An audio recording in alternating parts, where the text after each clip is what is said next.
peeps. We are going to be reading the Action Bible. Rainy days based on Genesis 6:7. Your wickedness cannot continue. Turn away from your idol worship. Return to God who created you and gave us everything we had. God didn't give me everything I have. I stole it. Ha ha. Noah thinks he's better than everyone else. But Noah remains true to God. One day God speaks to him. I'm sorry that I ever made human. They corrupt and violent. So I'm going to destroy them. Noah, you have to be faithful. Build yourself a ship, because I'm going to flood the whole earth. Noah obeys and begins building an ark. He follows the instruction that God gives him. That's crazy. Noah thinks he can float a boat on dry land. What will he think of next? When the ark is finished, God tells Noah to take 7 pairs of each kind of animal and bird that is used for food, and 1 pair of each kind of that is not used for food. Noah and his family enter the ark.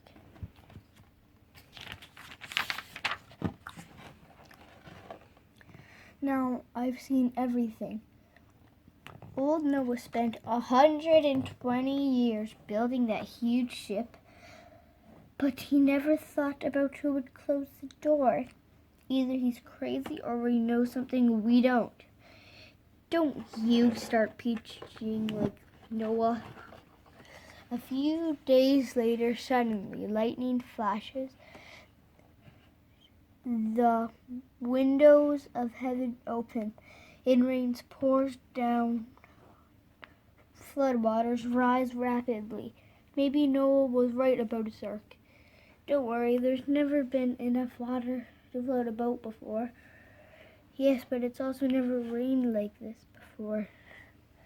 Look, the door of Noah's ark is closing. But who is shutting it? Could it be Noah's God? But it's too late. The people have spent their lives rejecting God. Now see that God has finally rejected them. And the rains pour spreadly for 40 days and 40 nights.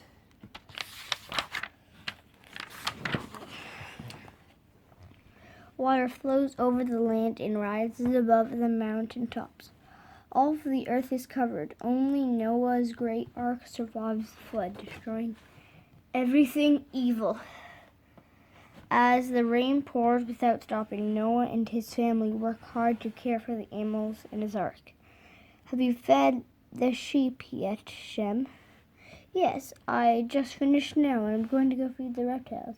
And I have cleaned up after the cows and sheep and the reptiles. One day the rain stops, but the ark still floats above the flooded earth. Land is nowhere in sight. A rainbow promise. Month after month, Noah family waits. We've been in this ark for 6 months now. When will we ever see land again? It could be another 6 months, and that we will find when it finally gets out. Finally, the water levels begin to drop. The ark comes to a rest on the top of the mountain of Ararat, whatever. I'll send it out a dove. If it doesn't come back, we'll know it has found land. The dove disappears from sight. Noah watches the skies. After long hours swirling through the skies, the dove returns. A few days later, Noah sends it out again. A dove sends out a dove, and it returns. An olive branch, that means some dry land must be dry again. 7 days later, Noah sends out a dove for the 3rd time. This time, the bird does not return. It has found a place to nest.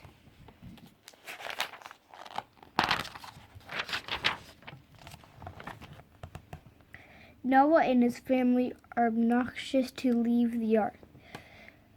They look every day for signs of dry land. Look!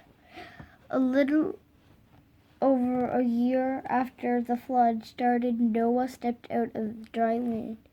Once more, only 8 people have survived the flood.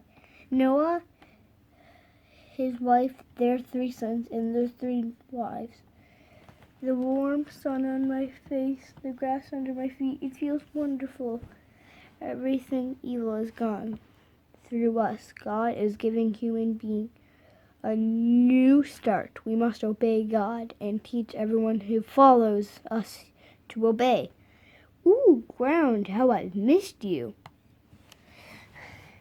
The first thing Noah does to build an altar.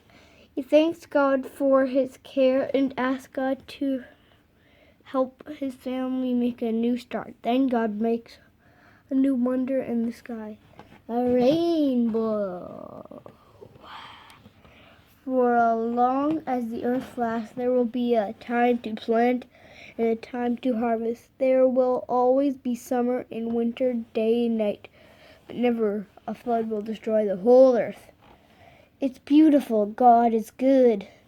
Whenever people see a rainbow, they'll remember God's promise that a flood will never destroy the whole earth again. In these years after the flood, Noah's sons, Sem, Ham, and Japheth, their families moved down the river valleys. The families grow larger. In this time, the mountains and plains are dotted with tents of shepherds, headlands, and even rich river valleys with growing cities. Okay, we're done. 2,000 Egyptians under the sea, based on Exodus 13:17 minus 15:21. The next day, the great exodus from Egypt is underway. Joyfully, the Hebrews march towards the land God promised would be their home. During the night, a bright cloud guides them, and at night, a pillar of fire leads them. But in their rush for freedom, they do not forget to take with them the body of their ancestor Joseph. He was a great man in Egypt, but he wanted to be buried in his own land. After several days of travel, the Hebrews reached the Red Sea. The sea is in front of us, and mountains all around. What will we do now? What was Moses thinking? Meanwhile, back in Pharaoh's palace, it was a mistake to let those Hebrew slaves go. Who will do the work for us? It isn't too late. Look! They're wandering around like lost sheep. The route they took will lead them into this trap. So much for that brilliant and powerful God. Muster every chariot in my army. Those slaves will be back at working, making more bricks than ever. Pharaoh's army soon approaches the camp of the Hebrews. Look, here comes the Egyptian army. We can't escape now. It's your fault, Moses. We're trapped. Where the grave in Egypt is not good. You had to bring us to the desert to die. Pharaoh and his army look at the Hebrews camped beside the Red Sea, trapped just as I said. Good. They'll soon see who's mightier, Pharaoh or the God they worship. At the same time in camp, the Hebrews camp. I'd rather be an Egyptian slave than die this way. Don't be afraid. After today, you will never see those Egyptians again. The Lord will fight on our behalf. Just be still and just see what God is going to do. As Moses speaks, the cloud that leads them moves to the back of the camp. Look, the cloud is hiding us from the Egyptians. Then Moses holds out his staff towards the Red Sea. Strong east winds blows all night and rolls back water from the sea. Awed by the sight, the Hebrews rushed joyfully across the path in the sea.